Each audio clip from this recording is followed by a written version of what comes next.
अस्सलाम वालेकुम जी। अजमल जामी ऑफिशियल में आपको खुशामदीद कहते हैं। आज सोमवार है 8 सितंबर 2025। जब ये खाक सर आपसे मुखातिब है, बात तो मैंने करनी थी सैलाब की तबाहकारियों की कि कैसे जलालपुर पीरवाला हो, मुजफ्फरगढ़ जतोई के इलाके हों, वो डूब गए हैं और कैसे सिंध में कच्चे के इलाके से लोगों को उठाया जा रहा है। हैदराबाद और कराची में अर्बन फ्लडिंग का खदशा है। और जब मैं आज आपसे लाहौर से मुखातिब हूँ शाम, तो मुसलसल तेज़ बारिश हो रही है और गरज चमक के साथ हो रही है। मैं जब वीडियो रिकॉर्ड कर रहा हूँ तो पीछे बैकग्राउंड में शायद आपको आवाज़ें आएँ, तो अल्लाह हम सब पे रहम करे। ये तो बहुत बड़ी आफत मुझे दिखाई देती है। यही वजह है कि बिलावल भुट्टो जरदारी हूँ, डॉन अखबार का इदारिया हो, आसन इकबाल हो, ये ऐसी गुफ्तगू करें जिससे तासुर उभर है कि पाकिस्तान एक बहुत बड़ी तबाही से गुजर रहा है। आलमी इदारों से अपील करनी चाहिए, ज़राई इमरजेंसी का ऐलान करना चाहिए। इस पर बात बाद में करता हूँ। अभी भी आप सुन रहे हैं बैकग्राउंड में गरज चमक शदीद, इंतहाई मुश्किल हालात हैं पाकिस्तान के। इस पर बात करने से पहले हमारे मुल्क की सियासत पर अगर आप नज़र डालें तो आए रोज़ कोई नया शोशा आ जाता है सामने, जिससे हमारी तरजीहात का अंदाज़ा होता है। आज ताज़ा मिसाल देखिए, अडयाला गई अलीमा बीबी और बाहर निकली तो दागल जो एक मुकाम है अडयाला से बाहर, जहाँ पे अमूमन खड़े होकर ये रहनुमा गुफ्तगू करते हैं मीडिया से, वहाँ वो गुफ्तगू उन्होंने शुरू की और वहाँ एक सहाफ़ी हैं तैयब बलोच, उनके साथ मुँहमारी हुई और फिर उन पर तशद्दुद किया गया। गालम गलोच देखने को और सुनने को मिली। वीडियो जो है मैं विंडो में कोशिश करूंगा कि आपको दिखा सकूं दो वाक़यात की। एक, जब प्रेस कॉन्फ्रेंस शुरू होती है, अलीमा बीबी बोलती हैं, कुछ वकला सामने आते हैं, वो तैयब बलोच को टारगेट करते हैं। और दूसरी वीडियो में आप देख सकते हैं कि तैयब बलोच नीचे बैठा हुआ है, सवाल कर रहा है और वो भी गम गुस्से का इजहार कर रहा है। तो ये हुआ क्या है और हम क्यों कर और कैसे किसी भी सहाफ़ी को गालम गलोच या तशद्दुद की हिमायत नहीं कर सकते। कम वट में अगर आप सियासतदान हैं, सियासत में आए, तो आपको तल्ख सवाल लेना है। मैक्सिमम आप उसे इग्नोर कर सकते हैं। अब इसमें हुआ ये है कि दो चीज़ें सामने आ रही हैं खुल के। एक, जो पीटीआई का हामी तबका है, वो तैयब बलोच पे इल्ज़ाम आयद कर रहा है कि उसने अलीमा बीबी से बदतमीज़ी की। एग्जैक्ट सेंटेंस क्या है वो भी बताता हूँ कि तैयब ने कहा क्या। और वो कह रहे हैं जी, अगर आपकी माँ बहन बेटी से ऐसा सवाल किया जाता तो क्या आप चुप रहते। तो वो इसकी जो तैयब बलोच के ऊपर तशद्दुद हुआ है वो देखा जा सकता है वीडियो में। उसे मारपीट का निशाना बनाया गया, उसे प्रेस कॉन्फ्रेंस से निकाला गया, ये भी फैक्ट है। तैयब बलोच के ऊपर इल्ज़ाम किया जी कि ये टाउट सहाफ़ी है, ये किसी इदारे की नुमाइंदगी करता है, ये जानबूझ के माहौल ख़राब करता है, इसने अलीमा बीबी के खिलाफ उनको टारगेट करना शुरू हुआ। तैयब बलोच वाली कहानी आज की नहीं है, ये पिछले चंद दिनों से आहिस्ता आहिस्ता मंजर आम पर आ रही है। इसकी गुलकारियाँ हमें देखने को सुनने को मिल रही हैं। इस कहानी की अंडा फेंकने वाली एपिसोड भी बीच में आ गई थी। तो आज तैयब बलोच ने यहाँ गुफ्तगू जो हुई 3:55 पर, आसपास 4-5 मिनट ऊपर नीचे कर लें, एक नौजवान सहाफ़ी हैं उस्मान, उन्होंने मुझे वीडियो भेजी और डिटेल उनसे मैंने डिस्कस की। दो मौके पर मौजूद सहाफ़ियों से मेरी बात भी हुई वहाँ पे। तैयब बलोच हैं कौन, तशद्दुद उन पे क्यों हुआ, फड्डा शुरू कैसे होता है, ये खबर है जो मैं आज देने जा रहा हूँ।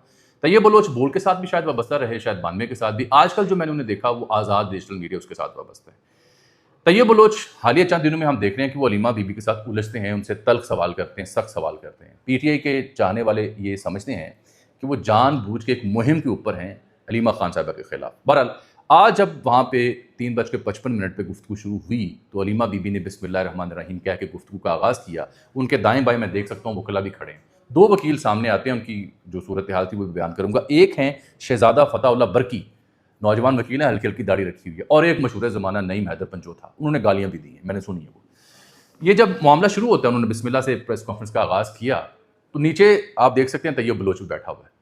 दो वीडियोज़ मैं दिखाऊंगा। एक जब प्रेस कॉन्फ्रेंस शुरू होती है और वकला बोलते हैं तैयब बलोच के खिलाफ, और नीचे तैयब बलोच जब उठ के बात करने की कोशिश कर रहा है और फिर उसके ऊपर जो तशद्दुद होता है वो सारे मनाजिर आप खुद देख लेंगे।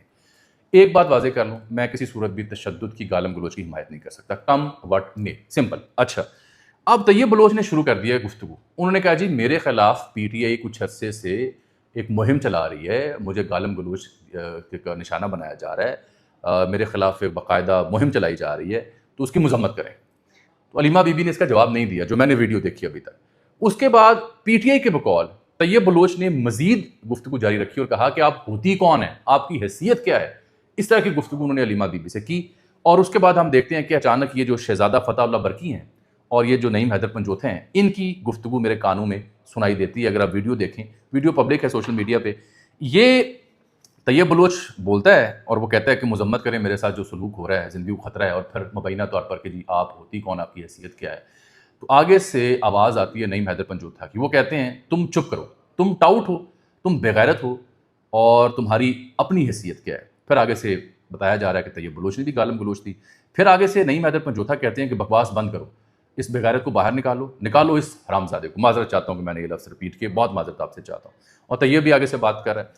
कट शॉर्ट फिर शहजादा फतेहुल्लाह बरकी की गुफ्तगू मैंने देखी, जो हल्की दाढ़ी वाले वकील हैं। वो कहते हैं किधर हैं ये अंडे, किधर हैं ये मुर्गियां, किधर हैं ये टाउट सहाफ़ी, और निकाल दिया आज इन सबको हमने, आए कैसे आते हैं। वो भी बता रहे हैं कि हमने इनको बंदोबस्त किया है। तैयब बलोच के अलावा वहाँ पे एक और सहाफ़ी हैं GNN के एजाज साहब, उन्होंने भी ये बात की कि आप हमारे सवाल नहीं लेती। भाई ये तो एक इस्टेब्लिश फैक्ट है कि हमारे मुल्क की सियासी जमातें जो हैं या हुकूमतें, ये इनकी ख्वाहिश होती है मर्जी के सहाफ़ियों के सवाल लें और मर्जी के जवाब दें। ज़रा सा भी कोई बंदा हुकूमत से भी सख्त सवाल करे वो भी माइंड करते हैं, अपोजिशन से भी सख्त सवाल करे वो भी माइंड करते हैं। यहाँ अगर तैयब बलोच ने नामुनासिब ज़ुबान का इस्तेमाल किया और ये कहा कि तुम होती कौन हो, तुम्हारी हैसियत क्या है, ये गलत है। ये सहाफ़ी का काम नहीं है। सहाफ़ी पर्सनल नहीं होता, सहाफ़ी का काम सवाल उठाना है। सियासतदान की मर्ज़ी है कि वो जवाब देता है या नहीं देता। मेरे ख़्याल में मोहतरमा अलीमा बीबी को इस सूरत हाल से बचना चाहिए था। अगर तैयब बलोच सख्त सवाल कर रहा था, बदतमीज़ी कर रहा था, तो आप जवाब ये देती कि बेटा इस बदतमीज़ी का जवाब मैं नहीं दे सकती, इस रवैये के साथ मैं सवाल नहीं ले सकती। आप पहले सवाल दुरुस्त तरीके से करना सीखें। सहाफ़ी का काम ये नहीं होता कि पर्सनल हमले करें और उसे इग्नोर कर देती। मेरे नज़दीक अगर मुझसे आप पूछें, और बिलफर्ज अगर उसने कर भी दिया था तो आप कहते जी इसको हम इसके सवाल आइंदा के बाद हम नहीं दिया करेंगे। लेकिन जो जवाब में मैंने वकला की ज़ुबानों बयान देखी, ये शहजादा फतेहुल्लाह बरकी या नईम हैदर पंजोथा, अलीमा बीबी ने कुछ कहा हो या ना कहा हो, इन दोनों ने गालम गलोच दी है, वो सुनी जा सकती है। और इनका मौक़िफ़ ये है कि तैयब ने गालम गलोच का आगाज़ किया।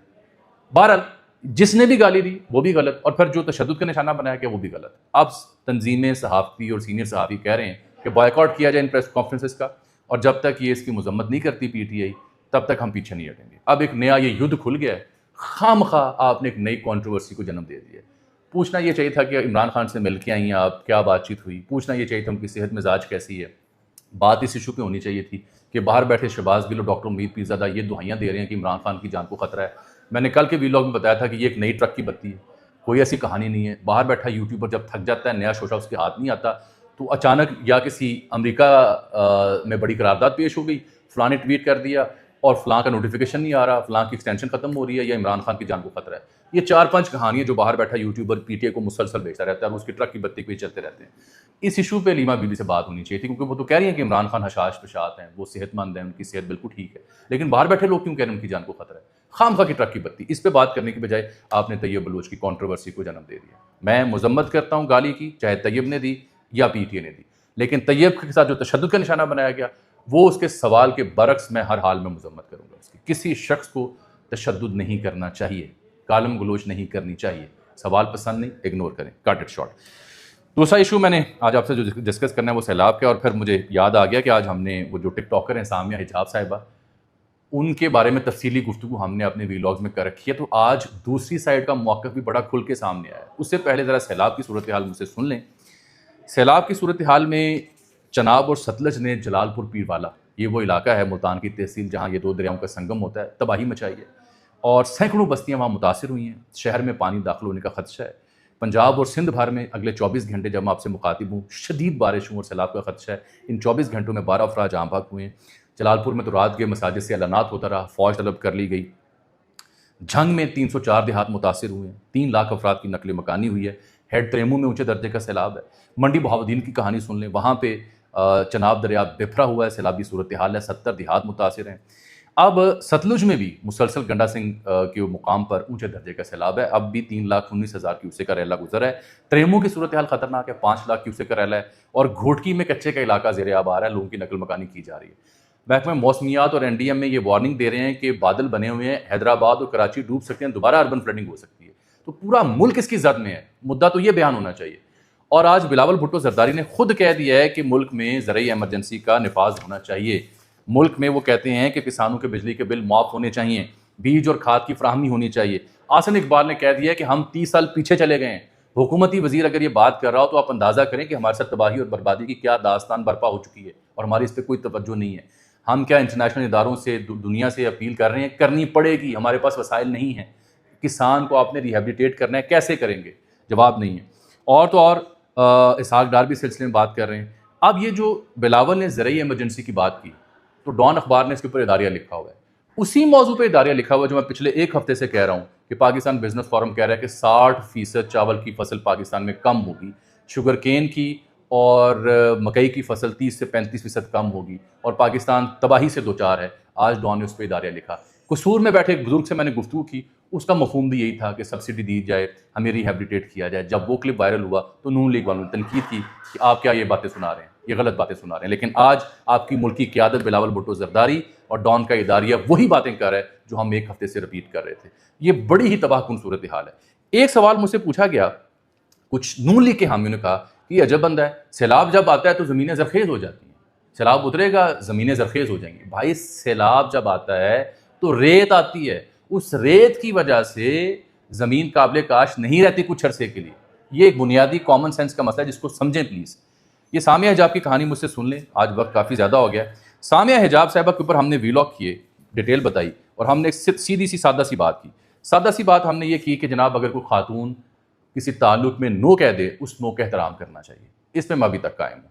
किसी भी ताल्लुक में कोई एक फरीक कह दे कि मेरी बस, मैं इस ताल्लुक को जारी नहीं रखना चाहता, तो आप ज़बरदस्ती किसी को अपने साथ नहीं रख सकते। लेकिन उसके बाद जो हसन जाहिद था वो गिरफ्तार भी हुआ, पर्चा भी हुआ। आज जो सूरत हाल सामने है ये दूसरी तरफ की है कि उस लड़के के ऊपर जो इल्ज़ाम है कि वो मारना चाहता है, तेज़ाब फेंकना चाहता है, ज़बरदस्ती शादी करना चाहता है, जो सामिया हिजाब की कहानी थी वो हमने बयान किया एज इट इज़। आज दूसरा मौक़िफ़ भी सुन लें।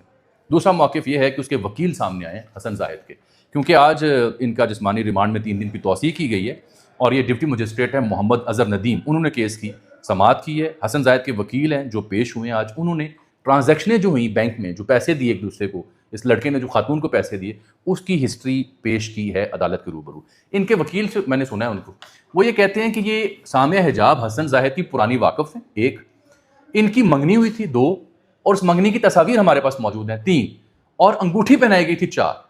और वो कहते हैं कि हमारे पास 10 लाख रुपए की ट्रांजैक्शन का रिकॉर्ड मौजूद है। और वो कहते हैं कि पैसे इन्होंने मांगे मोहतरमा ने, जो हमने दिए उनके बकौल, उनका इल्ज़ाम है। फिर वो कहते हैं मजीद लोगों से भी जब इन्होंने पैसे मांगना शुरू किए तो मेरे क्लाइंट को यानी हसन जाहिद को प्रॉब्लम हुई, और फिर हमारे पास वो मैसेजेस मौजूद हैं कि इन्होंने बाकी लोगों से पैसे मांगे। मुबैना तौर पर ये इल्ज़ाम लगा रहे हैं उस लड़की के ऊपर। और हमने जब अपने पैसे वापस मांगे तो खातून ने फिर पर्चा दर्ज करवा दिया। वो कहते हैं कि इस ताज़ा कार्रवाई से पहले भी एक पर्चा करवाया गया था जिसमें हमने जमानत की थी, लेकिन अचानक दोबारा पर्चा हुआ जब वो गिरफ्तार हुआ। वो ये कहते हैं कि जी अगवा का जो इल्ज़ाम लगाया गया, वो गाड़ी वाली जो फिल्म आपने देखी, ये तो लड़का वहाँ से जा रहा था, सामिया उसके पीछे जा रही थी। अच्छा, इसमें तो तकनीकी तौर पर गलती है, क्योंकि वो लड़का घर के बाहर खड़ा है और ख़ातून को ज़बरदस्ती अंदर बैठाने की कोशिश कर रहा है, कुछ छीनने की कोशिश कर रहा है। वो वाक़या अभी तक बयान नहीं हो पा रहा।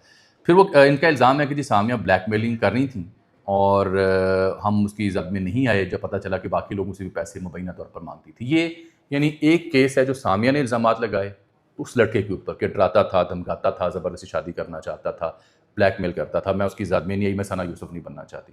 अब दूसरी पार्टी का मौक़िफ़ आ रहा है कि नहीं साहब, मंगनी हुई थी, तस्वीरें हमारे पास हैं, सबूत हैं, बैंक में पैसे भेजे उसकी रसीदें हैं, और ये हमें ब्लैकमेल करती थी, इसलिए अब जब हम इसको मज़ीद पैसे नहीं दे रहे थे तो इन्होंने हमें पर्चों की ज़द में डाल दिया। वो ये भी कहते हैं कि हमारा मुलज़िम जो है उसका मेडिकल नहीं करवाया गया क्योंकि उस पर तशद्दुद हुआ मुबैना तौर पर पुलिस कस्टडी में, और उससे रिकवरियाँ करवाई जा रही हैं, उससे कुछ मनवाया जा रहा है, जो कि गलत है। ये उसके वकील कह रहे हैं। हमने तो पहले अर्ज़ की थी साहब कि ताल्लुकात जो हैं जब वो इस नौइयत के होंगे तो फिर इस तरह के घुल तो खिलेंगे। हम जज्बाती कौम हैं, एक मौक़िफ़ सुन के फ़ौरन राय कायम कर लेते हैं। ये जब ऐसी कहानियाँ अनफोल्ड होती हैं तो मालूम होता है कि इसके अंदर क्या कुछ था। जैसे कि अब वो कह रहे हैं कि रसीदें भी थी, अंगूठी भी थी, मंगनी भी थी। तो भाई ऐसी स्कीम और ऐसी गेम में आप जाते क्यों हैं जो बाद में आप और आपके अहले खाना के लिए दर्द सर बने। लेकिन नो का मतलब नो होना चाहिए। मैं जस्टिफाई नहीं कर रहा किसी गैर अखलाकी ताल्लुक, नो का मतलब नो होना चाहिए। मुझे आज आपके लिए इजाज़त दीजिए। अल्लाह हाफ़िज़।